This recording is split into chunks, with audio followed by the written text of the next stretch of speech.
Your Life. Et aujourd'hui, à l'occasion du 40e anniversaire du 10 mai 1980, eh bien évidemment, je vous propose un quiz spécial François Mitterrand. Question numéro 1 pour vous, Stéphane. Déjà, est-ce que vous vous souvenez du 10 mai Qu'est-ce que vous faisiez ce jour-là ?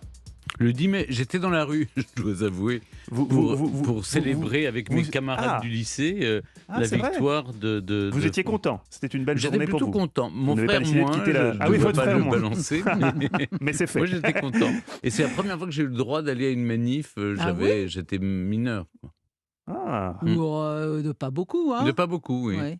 Il y avait indéniablement une liesse, comme on l'a rarement revue depuis. Même chez vous, Clémentine Non, dans sa famille, on était moins en liesse. Non, ça ne rien, mais écoutez, je ne vais pas vous dévoiler mes opinions politiques. Oh, on les connaît. Oui, on les devine. Depuis l'Empire, vous êtes... Je suis bonapartiste. Vous attendez le retour de l'empereur. Mais vous savez, depuis ce jour-là, moi, c'est vrai que les grandes joies nationales se sont faites autour des Coupes du Monde de foot. C'est-à-dire que la joie populaire immense autour de l'idée que la vie va changer, ça ne s'est jamais reproduit dans ces proportions. Ça, il faut le reconnaître. C'est exact, mais vous n'étiez pas né, dit-il, l'autre, c'est exact. Effectivement, je n'étais pas né, mais j'allais naître. Et j'étais effectivement un projet. Passons au quiz, les amis. Question numéro 1 pour vous, Stéphane. Quiz spécial Mitterrand. Marie de Henzel. Parce que Mitterrand, c'est quand on n'aime pas, et Mitterrand, c'est quand on aime. Alors, pas du tout. C'est comme une spéciale Mitterrand. Marie de Henzel, psychologue et thérapeute, a longtemps côtoyé François Mitterrand à la fin de sa vie. Elle en a fait un ouvrage, Croire aux forces de l'esprit, publié aux éditions Fayard. Dans ce livre, on apprend que l'ancien président de la République lui avait confié « Oui, la gauche reviendra au pouvoir avec François Hollande ». Vrai ou faux ? Faux. Il parle carrément d'autre chose dans le livre. C'est sur justement les forces de l'esprit et sur la vie après la mort. Il s'était entretenu avec Marie de Henzel et avec Jean Guiton aussi. C'était sur la mort. Stéphane, je vous propose un kit double. Si François Mitterrand n'a pas dit « Oui, la gauche reviendra au pouvoir avec François Hollande », qu'a-t-il dit ? Dans la même veine. Quelle étoile montante du Parti Socialiste avec Laurent Fabius. Et vous, Stéphane, que dites-vous ? En qui mettait ses espoirs Voilà. Que ce soit un jeune, son poulain, c'était plutôt Fabius, non ? Fabius, peut-être, mais... Qui a été jeune ministre sous... Il y en avait quelques-uns. Peut-être avec Ségolène Royal. Ça aurait été drôle qu'ils disent ça. C'est pas son mari qui reviendra, c'est sa femme. Avec Ségolène Royal, oui. Alors attention, nous écoutons votre réponse. Gagné ! Vous avez gagné non pas 1, mais 2 points avec la complicité de Clémentine. Effectivement, il n'a jamais dit François Mitterrand, la gauche reviendra au pouvoir avec François Hollande. Au contraire, il n'était pas très fan de François Hollande. Mitterrand a déclaré « La gauche reviendra au pouvoir, vous verrez, quelqu'un vous étonnera, c'est Ségolène Royal. Elle a juste un défaut, c'est son mari. » Bravo Clémentine, bravo Clémentine d'avoir soufflé la bonne réponse à Stéphane. Puisque j'ai gagné 50% des points de Stéphane, je voudrais dire qu'à Jean Guiton, qu'il avait interrogé sur la vie après la mort, Jean Guiton lui avait dit « Vous devez choisir entre l'absurdité et le mystère », ce qui est une très très belle phrase, un vieux monsieur qui s'interroge sur la vie après la mort. Voilà, nous avons choisi l'absurdité. Bonne réponse en tout cas. On sent que vous n'êtes pas fan de Ségolène Royal. Mais pourquoi qu'est-ce que c'est que ce procès pas du tout. Qu'est-ce que c'est que ce procès d'intention ? Moi, je suis pour qu'une femme devienne présidente de la République, bien sûr. Moi aussi. Mais pourquoi pas elle ? Bien sûr. Enfin là, oui. Mais notre récent président a renvoyé un peu toute la vieille garde. Stéphane, une question. Que faites-vous sur votre portable ? Ce que je fais, justement, je vérifie. Vous vérifiez, mais vous n'avez pas le droit. Vous vous souvenez bien que vous n'avez pas le droit d'utiliser votre portable pendant le quiz, Stéphane. C'est vrai, mais alors, dit, je conteste. Non. Mais vous contestez quoi ? Qu'est-ce que vous contestez ? La répartition des points ? Il ne peut plus rien faire. Là, il est non. C'est comme ça. Quand on a triché une fois, après, le prof vous a bien sûr. Passons les amis à la question numéro 2. On a beaucoup glosé sur la différence d'âge entre Emmanuel Macron et Brigitte Macron. Mais qui a la plus grosse différence d'âge ?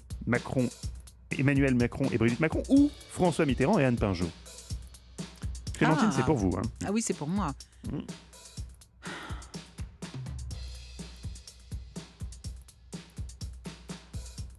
Moi, Elle, elle, là là, ça non, doit elle pas est être- plus jeune que nous, Anne Pinjot.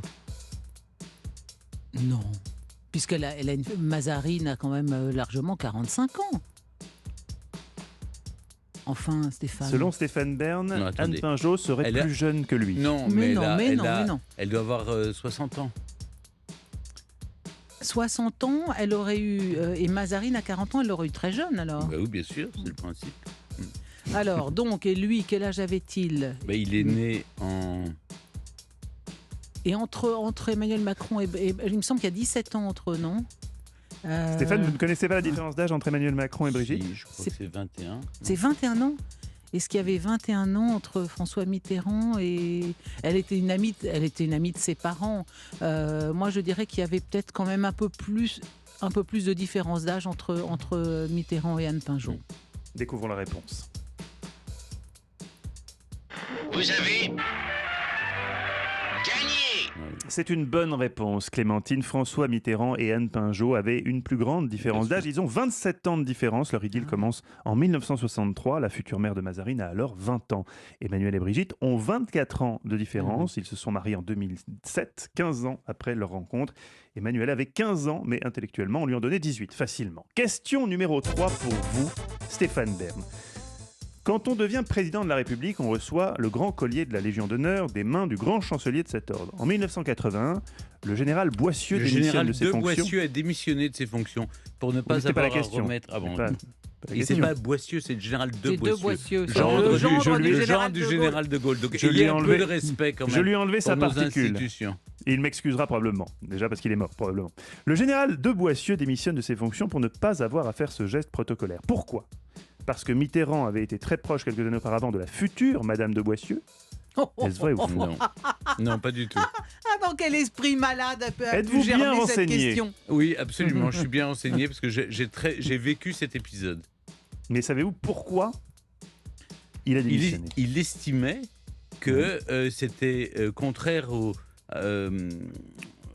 voilà, que je sais pas si tu as vu le passé de Est-ce que c'était ça, me semble-t-il, le non passé résistant. Était un peu douteux, qu'il était quand même qu'il avait eu la Francis, qu'il était quand même passé par le gouvernement de Vichy, même si il y était supposé avoir été résistant et faire évader des prisonniers français, qui avait y pesé une incertitude aussi sur son évasion. Il était dans le milieu résistant un petit peu mal vu. Hein. Il était à la fois parce qu'il faut pas oublier, c'est aussi le grand chancelier de l'ordre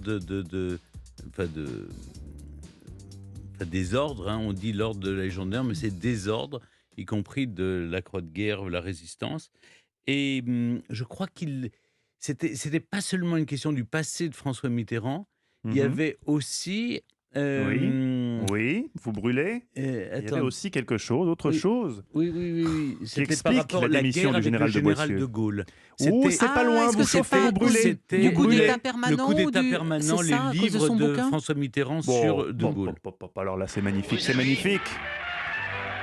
Gagné. Vous avez gagné, Stéphane. La réflexion a été longue. Clémentine est venue à votre secours et ensemble, vous avez réussi à trouver la bonne réponse. Ensemble, Le général on a un de Boissieu cerveau, Stéphane. avait démissionné pour une autre raison que celle que je citais, parce qu'il n'avait pas digéré que Mitterrand ait traité le général de Gaulle de dictateur dans le livre Le coup d'État permanent, publié Eh oui, en c'est 1964. ça. Vous avez cheminé courageusement vers la bonne réponse et je vous en félicite. Question numéro 4 pour vous, Clémentine Portier-Kelton. On se souvient des relations tendues entre Chirac et Margaret Thatcher. Jacques avait dit à son endroit, à propos d'une négociation à un sommet européen, « Mais qu'est-ce qu'elle me veut de plus, cette ménagère, mes couilles sur un... Mais qu'est-ce qu'elle me veut de plus, cette ménagère, mes couilles sur un plateau ?» Avec Mitterrand, c'est autre chose, même si Margaret Thatcher a mordu Mitterrand, vrai ou faux? Margaret Thatcher a mordu Mitterrand. Mais non. Avec son dentier et tout. Alors elle aurait fait semblant dans une mise en scène, vous voyez comme je suis méchante et que je hais la France et la preuve c'est que je mords votre président. Non, ça doit être. Il a dû se passer autre chose d'un peu incongru, mais elle n'aurait pas été mordre Jacques Chirac, enfin. Non, ça vous dit quelque chose, ça, Stéphane? Il s'agirait de mordre François Mitterrand, non pas Jacques Chirac. Ah, de mordre François Mitterrand. Bah, Dans non. un jeu de rôle. Un jeu où il fallait, vous savez, prendre une pomme dans de l'eau, là, comme pour dans les... Vous pensez que souvent, Margaret Thatcher et François Mitterrand, quand ils se retrouvaient, jouaient à ce type de jeu Non, je vous pense les pas. imaginez Non, bien mais là, vous les non, j'imagine qu'il y a une anecdote amusante autour de ça que je ne connais pas. Mais Je vais vous dire quelque chose, le sang a coulé. C'est tout ce que je peux vous donner comme indice. C'est le chien. Je crois que c'est passé par un chien. C'est pas Margaret Thatcher, mais c'est un. C'est son chien qui c'est aurait le chien. mordu Mitterrand. C'est le chien qui a mordu, ou Margaret Thatcher, je ne sais plus. A mordu le chien. Parce que non.